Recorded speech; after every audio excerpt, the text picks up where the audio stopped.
why don't you tell them a little bit about what you're doing? And here they are right over there. They're actually very nice people, but they're told not to do that. The editors. Dr. Monroe is tremendously talented man. They've done tremendous work here. Well, thank you, Mr. President. And Speak up just a little bit for us. it's really low. Thank you, Mr. President. In this laboratory is where we generate the materials that go into all of our diagnostic tests, not just for the coronavirus, which you have the electron micrograph here, but also for all the other infectious agents that we work with. And the advantage of having this facility here is CDC is constantly listening for infectious disease threats, both within the U.S. and around the world. And when we first heard about this unusual illness in Wuhan, China, we started paying close attention to see if there was any indication of what might be the cause.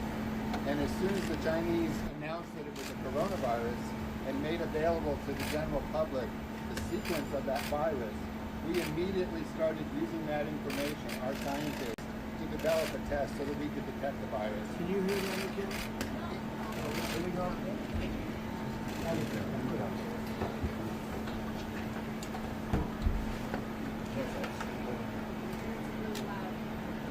This is Dr. Monroe.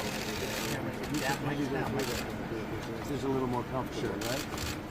So CDC is always listening for infectious disease threats, both in the U.S. and around the world. And we heard early on, at the end of December, about this unusual illness that was taking place in Wuhan, China. And the fact that it was associated with the seafood market led some evidence that it might be this, what we call zoonotic transmission from animals to people. As soon as the Chinese announced that it was a novel coronavirus, and the Chinese, to their credit, made that sequence information available right away, our coronavirus experts here at CDC used that sequence information to design a test so that we would be able to detect the virus, even though at that time there were no cases in the U.S. and we had no samples of the virus because we had no clinical materials. And so we quickly went from designing the test, and the materials were made in these laboratories, the quality control is done here, and then our scientists used that to validate that it would work against what they could make as the coronavirus using just the sequence information, but importantly so that it would not detect other things, because you want a positive to only be for the coronavirus, not for other kinds of viruses that create similar respiratory samples. Does everybody understand that? Can we ask the question, please? Yeah, sure. Just 1 second. Let them finish up. And then in relatively short order, as the information coming out of China indicated that this was more serious than was originally thought, originally 7 cases, we stood up our incident management system here at CDC so that we would have all the right components together, the epidemiology, the laboratory, the communications, the policy folks. And then once it became clear that it was even more serious, that's when we started to work with our colleagues at FDA to say we need to make this test available to the larger public health laboratory community, and so worked with FDA to Tell them about how have you done with the test. to get what we call emergency use authorization, so that we could distribute the test originally to our public health laboratory counterparts. And now working with the commercial manufacturers, we're in position to scale up that production beyond what we can do with our own facility here, so that there's the capacity to test more and more Americans. And we are, as we work today, to qualify more of those materials to go out. And it's important to note that at no time during this response has CDC ever denied a request that came from a public health official, either state or local, to test a patient. So all the patients who needed to be tested, in the opinion of the public health officials, have been tested. They have plenty of material, is what you said. And yeah, all of our state labs now have the ability to test for this virus. And they have had it. Doctor, do you want to make a little statement? What's your name again, sir? Dr. Steve Monroe. Well, I think first I want to thank you for your decisive leadership in helping us, put public health first. I also want to thank you for coming here today and sort of encouraging and bringing energy to the men and women that you see that work every day to try to keep America safe. So I think that's the most important thing I want to say. Thank you. I appreciate it. And the whole situation is The testing has been amazing, actually, what they've been able to produce in such a short period of time. You had mentioned 4 million tests before? 4 million. By the end of the week, hopefully. Next week. And the following week will be at What number will it be? Up to 4 million tests available in the United States by the end of next week. We've got commercial labs are getting validated as we speak. By the end of this weekend, we'll, as promised, have enough testing for that CDC has produced for just test 75,000 people's already out, and then enough tests for another 1 million tests to be done. And that's most of that is shipped. The last lots are here being validated by Dr. Monroe's team as we speak. The one thing I would like to add, the purpose of all of this, as Dr. Monroe said, is to have the capacity to detect the unknown. This lab's developed tests for Zika, SARS, MERS, and now this coronavirus. And I think it really is remarkable that the capacity we had here. Once we got the sequence, I think this lab team had a functional test in about 7 days that they then worked with the FDA to make sure it was regulated. I think that's really what we do. And they started working when they saw there was a problem in China. That was many weeks ago.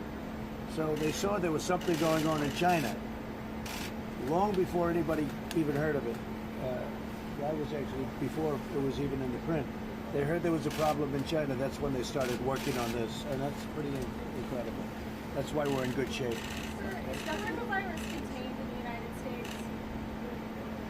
Yeah, I think at this point, again, and we've said this before, and the Secretary can add, the overall risk to the American public does remain low. And again, I think we owe a lot to the decisive decisions initially to have travel restrictions and a number of areas of screening in airports.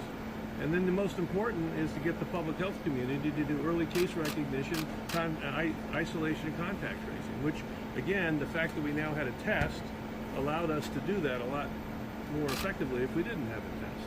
We do have some areas where there's significant community transmission now. Obviously, we've seen that in the Seattle area. We've seen it in parts of California. We're working hard with the local and state health departments in those groups to continue to try to control this infection in that area. I think, as the President said, or maybe the Secretary, we still have only around 200 cases that we've diagnosed in the United States. We're going to see more cases because we're getting more diagnostics out there.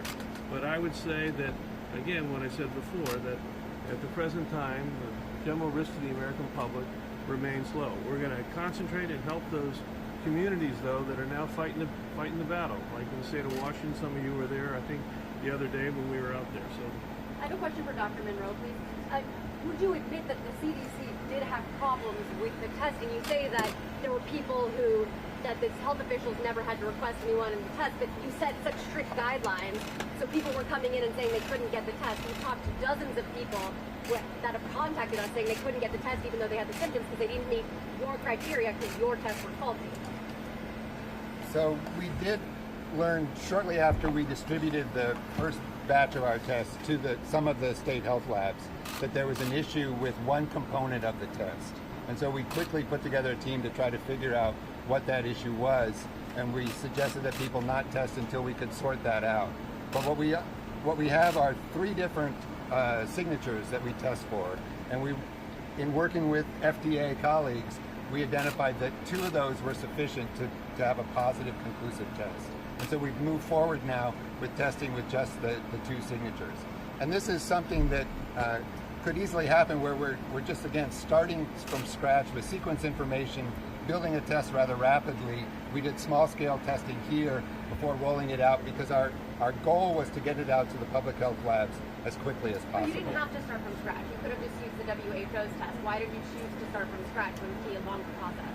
But we started with our test probably at the same time the Germans and the other Italians and the other groups that have worked with WHO were on developing their tests. Nobody could start with test development until the sequence information was made available by the Chinese. Right, but theirs didn't have any faults. I'd like to make one thing clear. Please.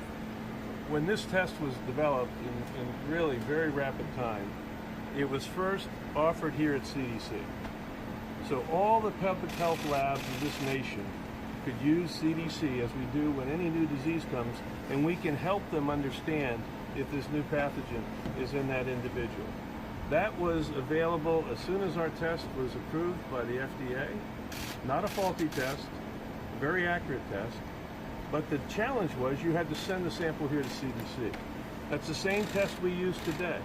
So no state lab never had no access. They always had the ability to send it here. But they had to send it here because there were false reads. No, they had to send it here because that's how we started it. Then we developed the test to expand, and in the manufacturing, there was, and after that we sent it out to the states to see if they could verify did it work. We found that in some of the states it didn't work. We figured out why. I don't consider that a fault. I consider that doing quality control. I consider that success, making sure this test was going to perform out there with the same proficiency that it performed here. And now it's all performing perfectly. President, do you have confidence Just so you in the understand, CDC? now it's all performing perfectly. And do you have confidence in the CDC and how it's They're rolled out? fantastic people. These are fantastic people. No, it's performing very well, and it has been performing very well. And as you said, you had 2 of the 3 that worked perfectly, and that's all you need is 2 of the 3. In fact, you could have 1 of the 3 and it would work. So he had 2 of the 3, but now it's performing perfectly in all cases. Dr. Monroe, could you explain on the testing criteria how that compares? You explained to the president how that compared to China and international standards. Right, so early on, and when we submit our test to the FDA for emergency use authorization, we have to specify what are the conditions under which a person should be tested. And certainly at the beginning, we wanted to be clear that all of the cases at that time were associated with travel to one of the endemic areas or other things like that. And so the criteria in the package insert were strict about who could be tested, because we didn't want just a lot of people with compatible symptoms who had no history of exposure to be tested. But as was stated, there was never a time when a public health official contacted CDC to ask for testing, and it was not done, even if they didn't quite meet the strict definition. I understand even China had a geographic travel restriction on who they tested, and they're the epicenter of this. Is that right, Dr. Right, at the Monroe? very beginning, they were only testing people who had direct contact at the seafood market in Wuhan. Is there a chance that the limited testing means that the numbers are low and the public has been misled about how widespread this is? Yeah, we have been diagnosing cases here from the beginning, originally linked to travel, associated with very aggressive public health measures of contact tracing. So you might find one confirmed case and you might evaluate another 300 people. All right, and as we went out to do that, the only contacts initially from the beginning that we found were 2 spouses who came back from Wuhan, and all the other contacts were negative. Over time, when the state of Washington sent a sample from an individual, they made the first diagnosis. That individual was also a traveler, but clearly as they continued to diagnose more, we found people that they had no risk of travel. And this is what we call community spread. So we do have community spread. We are continuing to look. We are enhancing our surveillance. We're blending the surveillance for coronavirus into our flu surveillance system. But at this point, I think we have isolated a number of clusters, but it's not as if we have multiple, hundreds and hundreds of clusters around the United States. I do think what's happening though is you have people that are sick, but they don't go to the hospital, or they're not very sick. It's a more minor case, and it could be of this virus. But you have a lot of people that aren't going to the hospital, so we're not seeing those people. And if you did see those people, if you did see these people, the statistics actually become much better because they heal, they get better. They don't see a doctor, they don't see a hospital. They have a problem, they have the sniffles or a cold or all, some of the symptoms, and over a period of time, short period of time, or even longer period of time, they get better. If you look at that, then all of a sudden you're coming into a much lower category of risk in terms of death type risk. Because I think a lot of people aren't going to doctors, a lot of people aren't going to hospitals, and so you're not seeing those people. And Mr. President, you wouldn't have seen this, but actually today, Dr. Fauci published in the New England Journal of Medicine a revised estimate of fatality counts, very much consistent with what the president was saying, which is the WHO numbers are just a math problem. This many people died, this many were diagnosed. But if you then extrapolate from the number of diagnosed to how many likely cases there are that never came to the doctor or hospital or got tested, Dr. Fauci's paper in the New England Journal says he thinks it's less than 1%, which is, I think, word for word, Mr. President, what you were saying.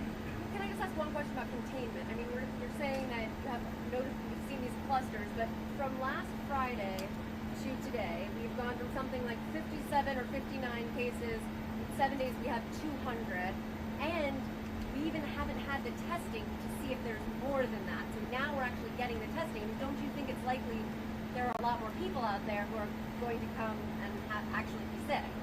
I think there's no doubt we're going to see more community cases. And I just want to say, and there's no doubt that the public health system in the United States is enhancing surveillance in a variety of ways to try to really understand, is there any hidden pockets? And I just, that's all in process. But I will say, everyone has been aggressively using the single case they diagnose then to go look at all the contacts to try to begin to understand this. This is how the nursing home is having a lot of infections in Seattle, and tragically, and they're all in our prayers, a number of deaths from that nursing home. So I just want to assure the American public that we are enhancing our surveillance, not just CDC, but the entire public health system in this nation, so that we will have very accurate eyes on where this virus is. Obviously, Mr. President, we've talked a lot about the health ramifications, which of course is very important. But there are also economic ramifications. The stock market dropped again today. The travel industry, airlines, cruise ships, companies, travel companies have been hit especially hard. Can you give us a sense of what you're considering to help offset this pain? Well, we're considering different things, but we're also considering the fact that last year you had approximately 36,000 deaths due to what's called the flu. And when I first heard this 4, 5, 6 weeks ago, when I was hearing the amount of people that died with the flu, I was shocked to hear it. Anywhere from 27,000 to 70,000 or 77,000. And I guess they said in 1990, that was in particular very bad. It was higher than that. As of the time I left the plane with you, we had 240 cases, and that's at least what was on a very fine network known as Fox News. You love it, but that's what I happened to be watching. And how was the show last night? Did it get good ratings, by the way? I don't know. Oh, really? I heard it broke all ratings records, but maybe that's wrong. That's what they told me. I can't imagine that. But what happened is, if you look at the number, the time we left, there was 240 cases, Peter, and 11 deaths. That's what it has been.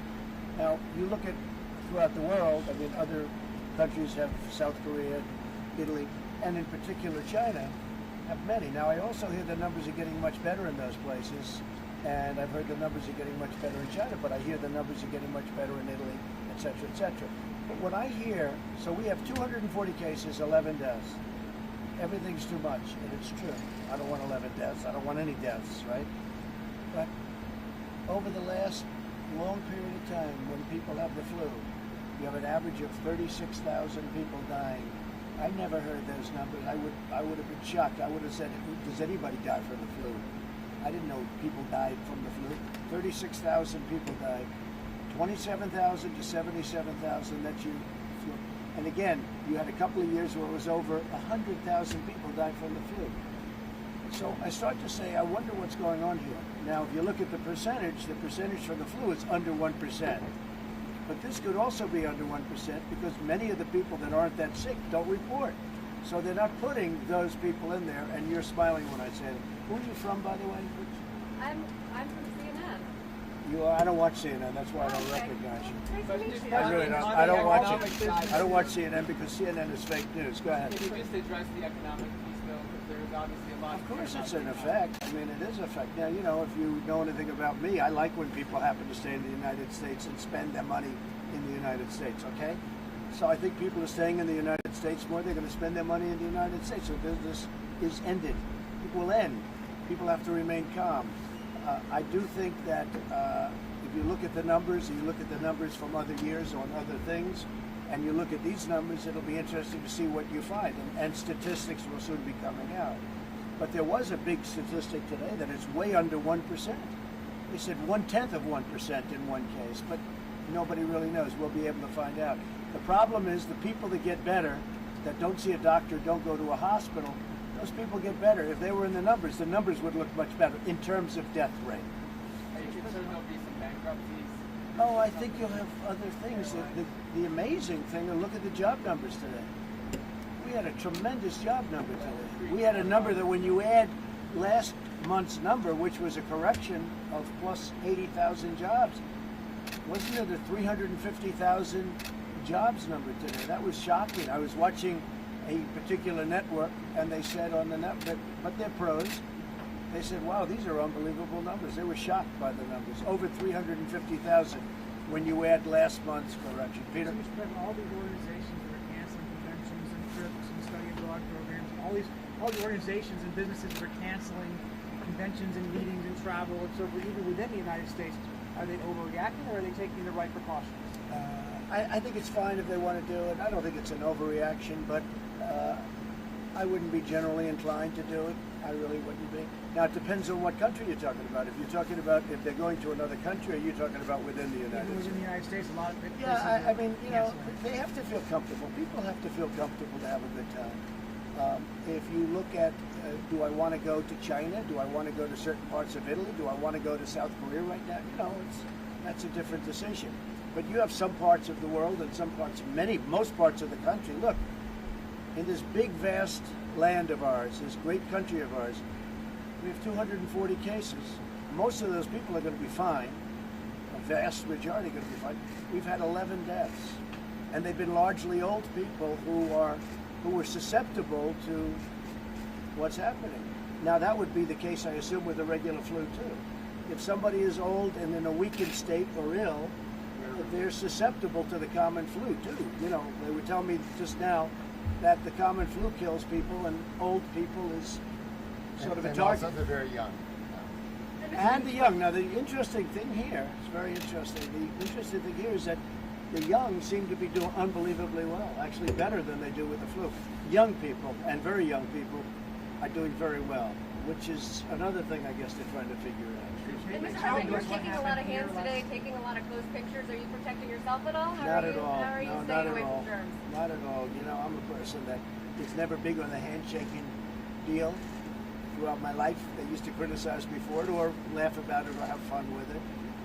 But if you're a politician, like I walk in and the doctors have their hands up, hello, sir, how you? If you don't shake hands, they're not going to like you too much, and I guess that's my business. I never thought I'd be a politician. I guess I'm a politician. But the fact is, I feel very secure. I feel very secure. Can anybody tell us what happened here last night and today that at one point canceled the trip and then put it back on? What happened here? I was told that one person, maybe, that works someplace in the building, at I'm not even sure what level, but that one person may have had the virus. And therefore, they said, sir, because of the fact that one person may have had it's a big building with a lot of great scientists, frankly. One person had the virus. That turned out to be a negative report. That turned out to be negative. And so they called me, but it was already canceled. But this morning I said, wait a minute, I'm going to Tennessee. We're going down to Florida, have a meeting on Monday, as you know. And so we're going to Florida. I'd love to stop at CDC. That was a big deal with Secret Service, but they're fantastic and they worked it out. So we stopped. But it was a report, and it was a negative diagnosis. Mr. President, that convention on Monday has been canceled because of coronavirus, where you were supposed to speak. No, we had another big deal. There were two of them. And there was a thing that we recommended, because there's a lot of people, and we recommended that if they want, let them cancel that one. But there was another one in a similar area. Have you considered not having campaign rallies? Like, you don't have No, I one haven't. scheduled in Michigan this coming week. Well, I'll tell you what, I haven't had any problem filling them. I mean, we just had one in North Carolina, South Carolina, all over the place, and we have tens of thousands of people standing outside the arena. So Is we it a haven't risk had- if there's that many people all close together? Doesn't bother me at all, and it doesn't bother them at all. What should be done about that cruise ship that's docked? Well, that's a big question. So I was just on the phone with Vice President, and they're trying to make a decision. I mean, frankly, if it were up to me, I would be inclined to say, leave everybody on the ship for a period of time, and you use the ship as your base. But a lot of people would rather do it a different way. They'd rather quarantine people in the land. Now, when they do that, our numbers are going to go up. Okay, our numbers are going to go up. The 240 is going to go up, And I assume that perhaps, it's a very big ship with thousands of people on it, including the sailors and the crew. You're talking about a massive number of people. That is a big ship. If it were up to me, I would do it that way. A lot of people think we should do it the other way. They're Americans, or mostly Americans, and we have to take care of Americans. The other way being take them off the ship. Bring them off the ship. That's the... Now, they'll be under quarantine, and they'll be tested very carefully. Everyone is tested very carefully. Somebody said today, in fact, the governor said a story that a friend of yours, Governor Kemp, a friend of yours was saying how tough it is to get into the United States with all of the testing. Maybe you'd like to say. Yeah, so John Zeldin, who's running the general manager of Atlanta International Parksville Airport, he's on our coronavirus task force here, and he did a great job yesterday in our press conference explaining the procedures that the president and others had put in place to make sure that everybody that's coming from northern Italy and South Korea being screened multiple times before they get on the airplane. I think that just gives people great confidence as they're traveling through all the airports across the country that the people that are coming in have been screened from those problem areas. The customs and border people are checking them as well and having conversations. I think they may have tested one person at the Atlanta airport. They have over 300,000 people go through there a day. That test was negative, and so I mean it is safe to travel right now. People just need to be very careful, do the things that the CDC and Dr. Redfield and Secretary Azar and the Vice President and his task force are telling people to do, and that's keep your hands clean.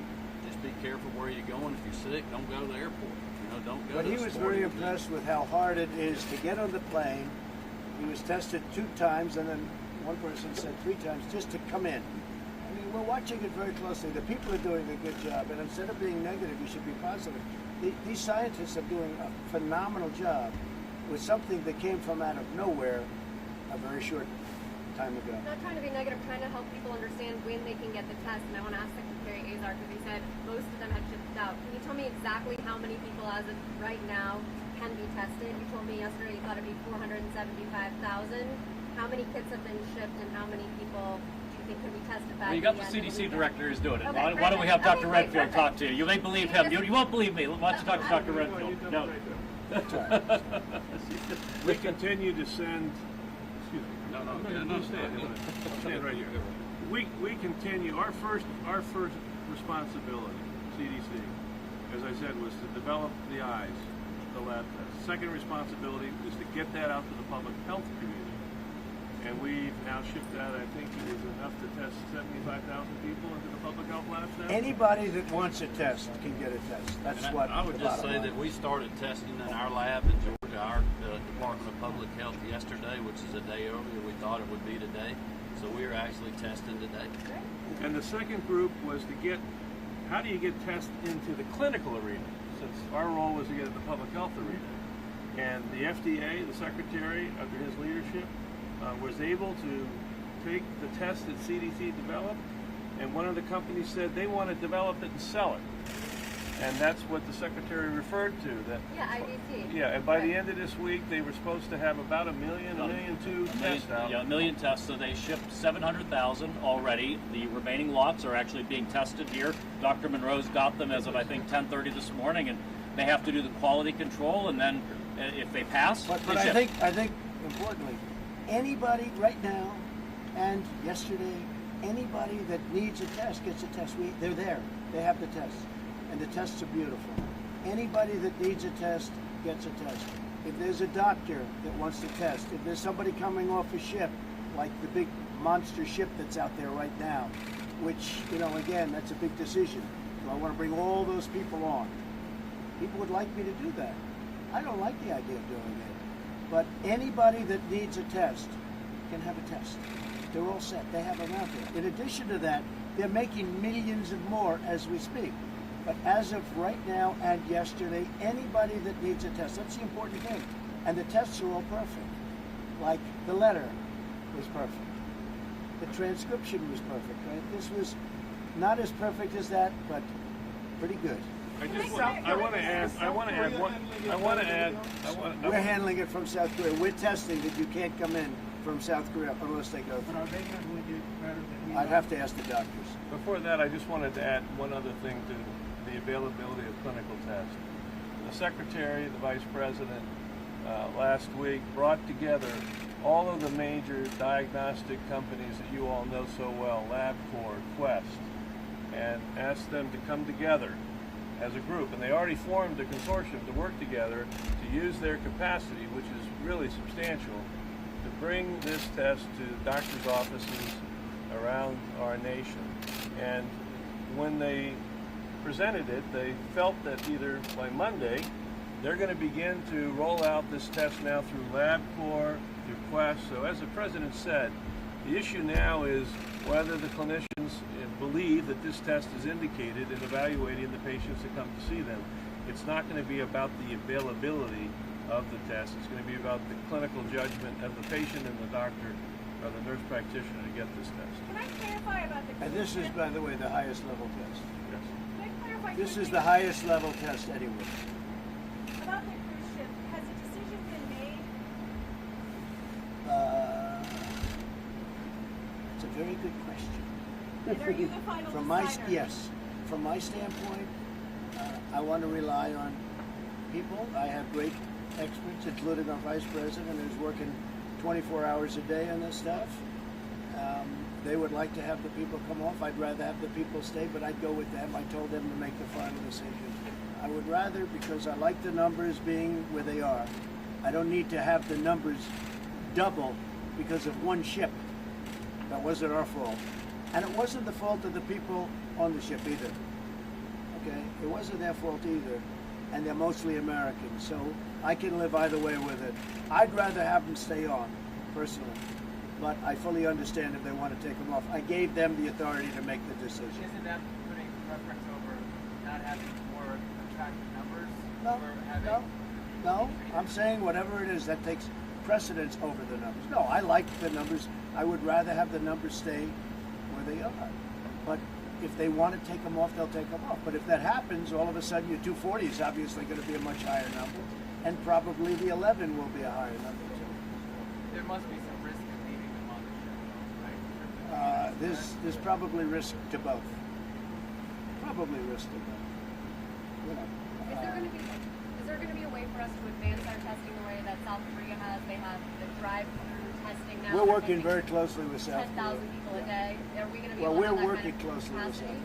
They're also in a much different position. They have a lot of people that are infected. We don't. They're in a much different position. But we are working very closely with South Korea. As you know, we're allies, even though they've made much better trade deals in the past than we did. We're allies with South Korea. You have heard that, right? And we're working very closely with South Korea. Yeah, I'm just. And a lot of the it matches testing, their capability. a lot of the testing is very similar testing, but they're in a much different position than they have thousands of people, and they're at a, they've got some difficulty right now. But we're working very closely. In fact, they're calling us, asking us and these people for advice. And please correct me, doctors, if I'm wrong. If I understand correctly, South Korea is using a technology different than what we use in the United States in our public health labs, but that we do use in our commercial labs, the LabCorp, the Quests, the Roches, the Abbotts.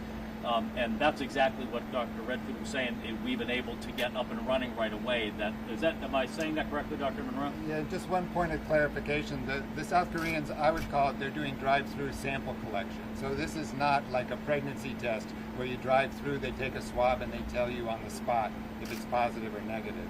They're using that as a way to collect samples from a large number of people, and then they're using the high-throughput testing platforms in order to do the testing. And that testing platform is what you're saying is available through Quest, and so it will likely be available starting Monday, we think, when they're up and running. And I think it's important just to emphasize, again, back to the role that CDC had to support the public health labs. We have built the laboratory capacity throughout our public health labs to monitor for flu and other respiratory viral systems. The platform that does that is the platform of the test that we developed. It wouldn't have helped us to develop a test for the public health labs, and they have none of the instrumentation. We developed using that platform for public health labs. Platform that the Secretary and Dr. Moreau is saying is a high throughput platform, which has been put in most hospitals for HIV, hepatitis C, and so that's the platform. And as we sit here today, we're trying to now validate whether the test we made would be validated to use that on that platform. But the private sector is already doing it too. I mean, they're moving now to that rapid throughput And don't forget, platform. these are the people, like as an example, HIV, I talk about it in speeches and other things. HIV free, or essentially free, within 9 years now. It's a 10-year process. These are the people that came up with the answers to this stuff that 3 years ago, 4 years ago, you would have said it's impossible. What they've done is incredible, and to others also. If you look at what they've done with HIV, it's incredible. Other countries are all calling the same people that you're dealing with. And honestly, what you should be doing is giving them a lot of credit, because this was a very condensed period of time. Even the vaccine, they're going to have tests done in 90 days that other people wouldn't have, that 2 years ago you were taking 2 years to do. And they're making great progress. It takes a period of time, but they're making great progress. Other countries are dealing with the same people you're talking to now, and others in this government universe. They're incredible people. And honestly, you should be giving them tremendous credit. They have done a tremendous job. When you mention South Korea, they're dealing with us all the time. When you mention Italy, they're dealing with us all the time. We're working together with China. We're working together with everybody. But these are great people. These are incredible people. And you shouldn't be knocking them. You should be praising them. They have done an incredible job already. President, last night you said you could not anticipate this kind of thing happening. Do you think that having the Office of Pandemic Preparation in the White House, that White House staff is engaged? I just think this is something, Peter, that you can never really think is going to happen. You know, I've heard all about this could be, this could be a big deal from before it happened. Something like this could happen. I think we're doing a really good job in this country at keeping it down. We've really been very vigilant, and we've done a tremendous job at keeping it down. But who would have thought, look, how long ago is it? 6, 7, 8 weeks ago, who would have thought we'd even be having this subject? We were going to hit 30,000 on the Dow like it was clockwork, right? It was all going, it was right up, and then all of a sudden this came out. All I say is be calm. We have the greatest people in the world. Everyone's relying on us. The world is relying on us. They've done an incredible job in a very condensed period of time. The thing is, you never really know when something like this is going to strike and what it's going to be.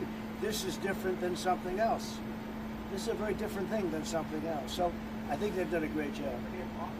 And you know what? If I didn't think they did, I'd tell you. Would there be a value in having an office in the White House that's preparing? Well, I just don't think that somebody is going to, without seeing something, like we saw something happening in China. As soon as they saw that happening, they essentially, not from the White House, I mean, we don't need a lab in the White House, but they saw something happening. I found it very interesting. They spotted something going on in China. When you see these labs that I just saw, I would love to have them see if it's possible. But they spotted something going on in China. They started working on it immediately, just in case it should come here. And also to help China. I mean, if we could find something that's beneficial, we want to give it to China like they're going to want to give it to us. China is working very closely with us.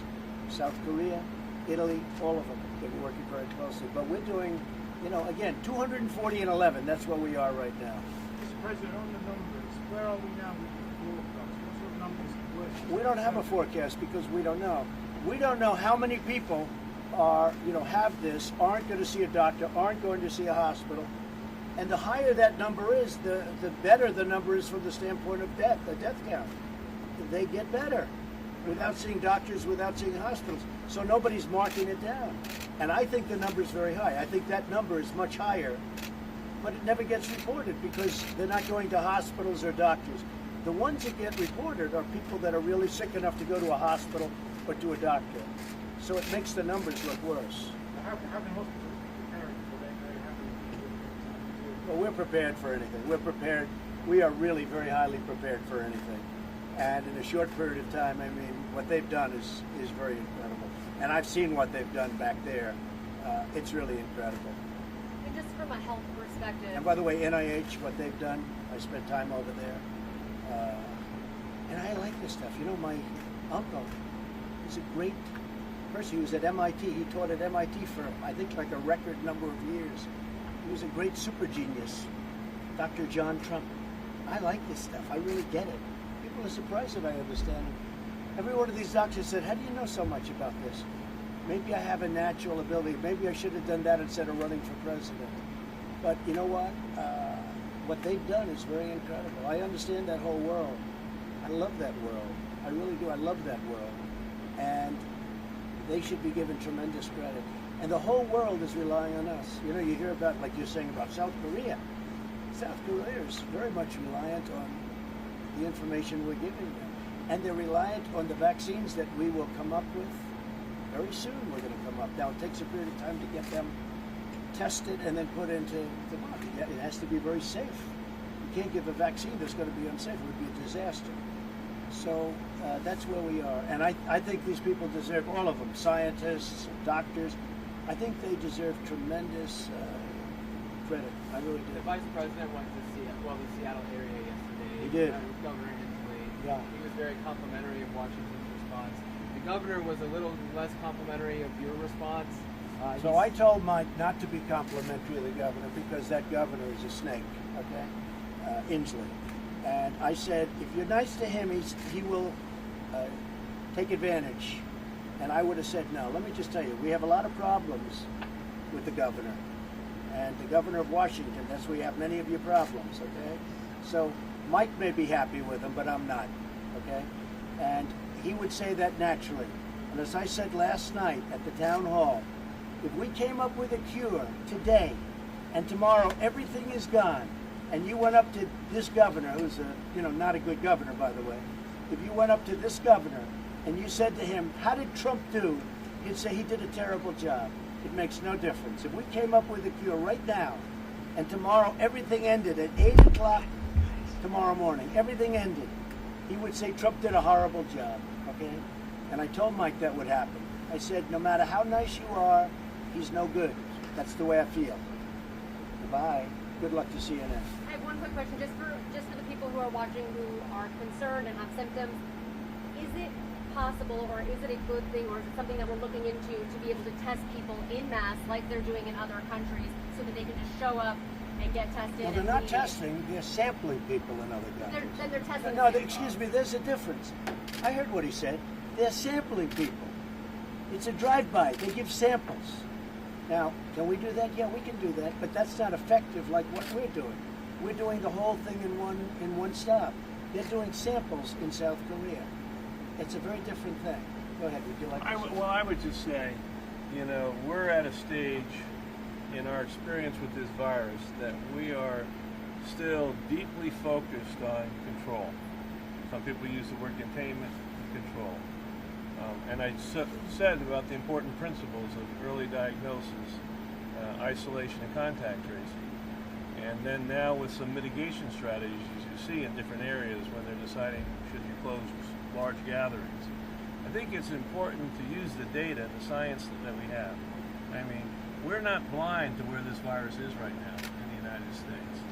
And we need to focus our resources right now where we know this virus is circulating substantially in the community, like certain parts of California, like certain parts of Seattle. That's where we need to put our focus. It would not be a service to our ability for our American response if all of a sudden 20 million Americans that have no evidence of any risk that we've looked in those areas really don't need that. That's why we are accelerating, as the President said, our surveillance. I mean, we're going out and really testing people that have flu-like symptoms, and we're going to expand that from the sites we started to the whole nation. So we're going to have eyes on this and see, whoops, this virus has now snuck up into northern Maine. Whoops, we see it down in Kansas. And that information will then be used by doctors to know if someone comes in with an upper respiratory symptom, I better think about maybe testing for coronavirus. So really want to have the American people have confidence. It's not just in CDC. It's in the public health community of this nation. It's strong. They're doing their job. I tell people every time we see a new confirmed case, they should think of that as a success, not a failure, because they know their public health community is out doing their job. So the difference is that they're being proactive. We are being proactive. We're going out and looking for spots. Nobody else is doing that, not by leaving samples or anything else. We're going out and proactively looking to see where there's a problem.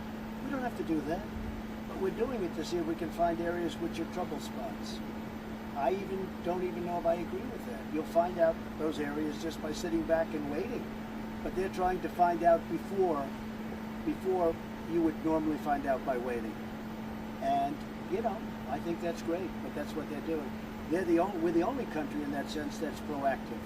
We're totally proactive, and we're totally equipped to handle it. Is the strategy shifting from containment to risk mitigation? So right now, it's you shouldn't think of it as one or the other. All right, and I'm going to say we need to stay committed to containment, and I still believe containment and control is the goal. But that's going to be complemented strategically by what we call mitigation or non-pharmaceutical interventions, like asking, churches not to have big gatherings. So in the state of Washington, in the last couple of days, they announced their initial mitigation strategies. We've been working on mitigation for the whole nation, just in a planning way, but we've also have our people buried into the Washington Health Department, the California Health Department, to have them start to develop. And again, Washington started to operationalize theirs this week. I suspect California will later. We're going to continue to work on these, and it's going to be a community by community strategy. They're not all going to be the same, but it's going to be driven by the amount of community transmission that can't be linked to a contact, that can't be linked to a trip.